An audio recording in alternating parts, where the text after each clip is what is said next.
છતાં સમાજમાં જે નેગેટિવ અભિગમને કારણે લોકો દુઃખી છે, મંદી છે, ફુગાવો છે, આ દેશમાં કોઈ કદર નથી, તક નથી મળતી, એવી બૂમો પાડે છે. ભાઈ બેરોજગારી છે,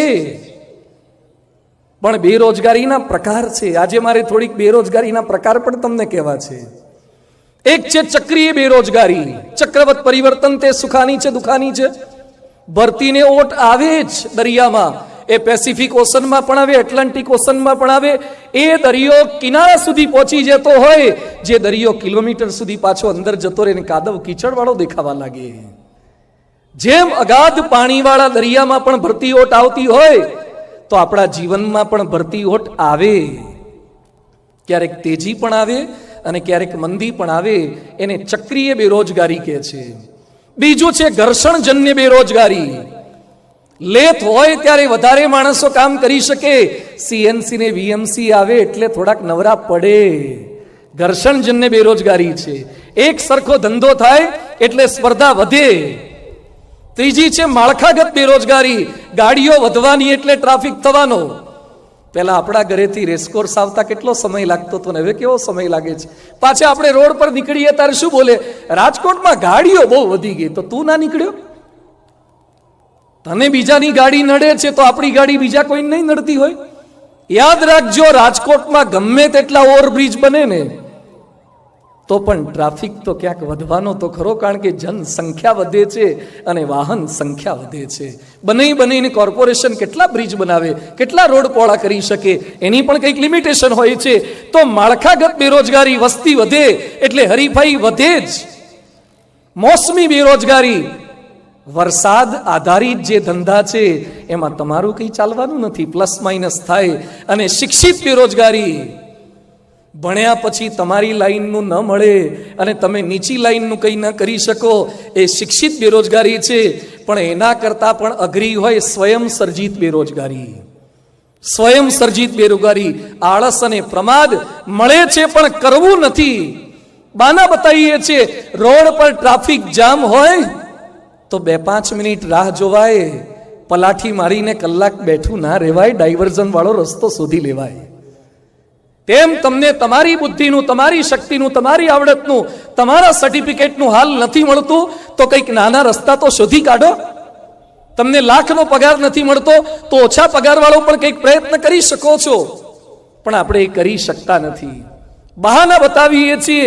આજે માણસ પ્રગતિ નથી કરી શકતો, એના મૂળમાં ક્યાંક આપણી ખામી છે, સ્વયં સર્જિત બેરોજગારી છે.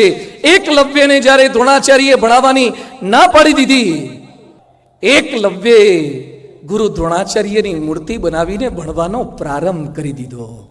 ઓનલાઈન શિક્ષણનો સૌથી પહેલો પ્રારંભ આખા વિશ્વમાં ક્યાંય થયો હોય તો ભારતમાં એકલવ્ય અને દ્રોણાચાર્યની વચ્ચે થયો હતો. ઓનલાઈન એજ્યુકેશનનો પ્રારંભ, એકલવ્ય ઓનલાઈન શિક્ષણનો પ્રારંભ કરી દીધો હતો. તો રસ્તા વિચારો. દ્વિતીય વિશ્વ યુદ્ધ જ્યારે ચાલતું હતું એ સમયે લોખંડ ખૂબ વપરાતું હતું અને લોખંડની અછત થઈ.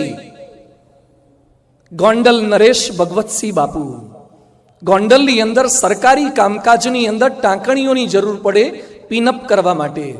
લોખંડ મોંઘું થઈ ગયું એટલે ટાંકણીઓ મોંઘી થઈ ગઈ.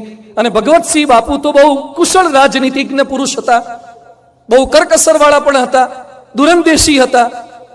ભગવતસિંહ બાપુએ ગામના જે લોકો બાવળના દાંતણ કાપીને લાવતા હતા, અને એ સમયે તો બ્રશ નહોતા એટલે લોકો દાંતણ વાપરતા હતા, એને બોલાવ્યા કે તમે દાંતણ કાપતી વખતે સૂળો જે વધે છે એનું શું કરો છો?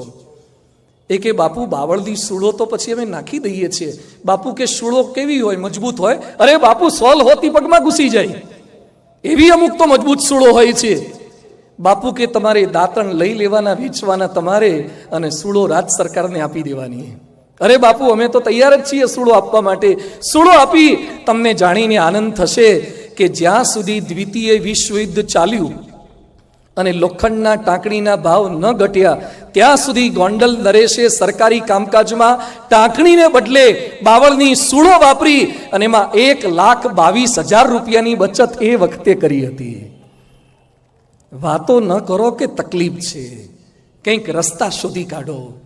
માનવ જેટલો પોઝિટિવ તેટલો તેનો ઉત્કર્ષ એ વધારે શક્ય બને છે. When we are Born we have no name. જ્યારે આપણે જન્મ્યા ત્યારે આપણું કોઈ નામ નહોતું. We have just hour breath. કેવળ એક શ્વાસ હતો. જન્મ્યા ત્યારે નામ નહોતું. નામ તો થોડાક દિવસ પછી પડે છે. સાંભળજો ધ્યાનથી. When we are Born we have no name we have just hour breath. આપણો એક શ્વાસ જ હતો. When we dye we have no breath just hour name. જ્યારે મરીશું ત્યારે શ્વાસ નહીં હોય, ખાલી નામ હશે. લોકો બોલશે, કોણ ગયું? ફલાણા ભાઈ ગયા. નામથી બોલશે. શું ગયું? છેલ્લો શ્વાસ ચાલી રહ્યો છે. શ્વાસ જતો રહેશે, નામ રહેશે. Life is A journey between name and breath. જીવન એક યાત્રા છે. શ્વાસ અને નામ વચ્ચેની યાત્રા છે. શ્વાસથી શરૂઆત થશે અને નામથી પૂર્ણાવતી થશે. એપલ કંપનીનો પ્રારંભ $1,000 થી શરૂ થયો હતો. 510 જેટલા એના સ્ટોર. $274 બિલિયન નો ધંધો. એના સીઈઓ ટીમ કુક બહુ સરસ વાત કરે છે. રોજ જીતવું હોય તો મહાન કામ કર્યું એમ માનીને બેસી ના રહો. ફરીથી મહાન લક્ષ્ય વિચારો. ગૂગલ કંપની 1 લાખ માણસો કામ કરે છે. ગૂગલ કંપનીમાં સેન ઓઝેમાં એનું મેઇન સેન્ટર છે. અને આખા વિશ્વમાં 1 લાખ માણસો કામ કરે છે. કેવળ 2 જ મિત્રો, લેરી પેજ અને સર્જી બ્રિન. એના દ્વારા કંપનીનો પ્રારંભ થયો. એ વાત કરી રહ્યા છે લેરી પેજ. ભારતીયોને કહું છું કે તમારું શ્રેષ્ઠ આપો. કંઈક એવું કરો જે દિશા બદલી નાખે. બધામાં ટેકનિકની બાબતમાં છવાઈ જવાની અદ્ભુત ક્ષમતા છે. સતત તમારી જાતને શોધો. ગૂગલ, ફેસબુક, એમેઝોન, એપલ અને માઇક્રોસોફ્ટ આ 5 વિશ્વવિખ્યાત કંપનીઓ છે. ગૂગલ, એપલ, માઇક્રોસોફ્ટ, એમેઝોન અને ફેસબુક. આ 5 કંપની ભેગી થાય તો અડધા વિશ્વના દેશોને ખરીદી શકે એટલી તાકાત એની પાસે છે. વિશ્વના અડધો દેશોને ખરીદી શકે એટલી એની પાસે જીડીપી કરતા પણ પાવરફુલ બજેટ છે. એ કંપનીઓએ 2021ના વર્ષમાં R&D માટે, રિસર્ચ એન્ડ ડેવલપમેન્ટ માટે 11 લાખ કરોડનો ખર્ચો કર્યો. 11 લાખ કરોડનો ખર્ચો આ 5 કંપનીઓએ ખાલી R&D માટે કર્યો છે. રોજ અરીસો જોઈએ છીએ અને રૂપ દર્શન કરીએ છીએ. આ 5 દિવસ દરમિયાન પારાયણના શબ્દો સાંભળી અને સ્વરૂપ દર્શન કરવું છે. રૂપ દર્શન તો દર્પણ કરાવશે, પણ સ્વરૂપ દર્શન આ કથા વાર્તા કરાવશે. શાસ્ત્રોની વાતો, સંતોની વાતો કરાવશે. કેટલાક બોલે છે કે મારું મગજ કામ નથી કરતું, મારી પાસે શક્તિ નથી, હું ન કરી શકું. આપણે બધું જ કરી શકીએ એમ છીએ. એક પુસ્તક બહાર પડ્યું છે, making the most of your mind. Tony Buzan એના લેખક છે. એણે બહુ સરસ વાત કરી છે. ટોની સુઝાન લખે છે, મગજમાં 1 અબજ ન્યુરોન્સ છે. એકડા પાછળ 1 કરોડ કિલોમીટર સુધી શૂન્ય કરીએ એટલા કનેક્શન મારા ને તમારા મગજમાં છે.